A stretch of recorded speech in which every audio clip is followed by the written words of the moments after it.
வணக்கம் and welcome to Nandini பேசுறது நான் கேட்கறது நீங்க. இது செவ்வாய்க்கிழமை காலை.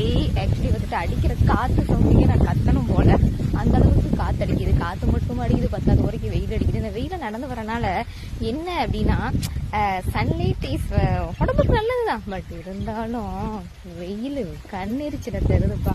Okay right. இன்னைக்கு நான் என்ன சொல்ல வரேன் அப்படின்னா, ஆக்சுவலி இன்னைக்கு நான் என்ன சொல்றேன் அப்படின்னா, நமக்குள்ள ஒரு விஷயம் தெரியல அப்படின்னு சொன்னா ஒரு சிலர் ஏத்துக்கவே மாட்டாங்க. அது மெயினா அந்த ஸ்கூல் முடிச்சுட்டு காலேஜ் முடிச்சுட்டு வேலைக்கே போன கூட வேலை தெரியல, ஏதாவது ஒரு விஷயம் தெரியல அப்படின்னா, நீ ஸ்கூல்ல போன காலேஜ்ல போன இது கூட உனக்கு தெரியாது. தெரியாதுன்னா சொல்ல முடியுமா?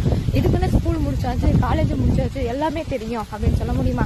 தெரியலன்னு தான் சொல்ல முடியும். தெரியாத விஷயத்த சொல்லிட்டாங்க. அதை விட்டுட்டு இது கூட உனக்கு தெரியாதா, நீல என்னத்த போய் ஸ்கூல்ல படிச்ச அப்படிம்பாங்க. இது கூட பரவாயில்ல. இது ஹைலைட்டான விஷயம் என்ன அப்படின்னா, இனிமே வந்துட்டு ஒரு சில பேரண்ட்ஸுக்குலாம் அவங்க பசங்க பிள்ளைங்க எவ்வளவுதான் பெரிய பிள்ளைங்க ஆனாலும் அவங்க பார்வையாளர்கள் வந்து ஒரு சின்ன பிள்ளை மாதிரியே ட்ரீட் பண்ணுவாங்க. எக்ஸாம்பிளுக்கு என்ன விஷயம் அப்படின்னா, இன்னுமே கூட எங்க வீட்டுலாம் யாராவது சாக்லேட் கொடுத்தா வாங்கிறாத, யாராவது வண்டியில கூப்பிட்டா ஏறிடாத அப்படிப்பாங்க.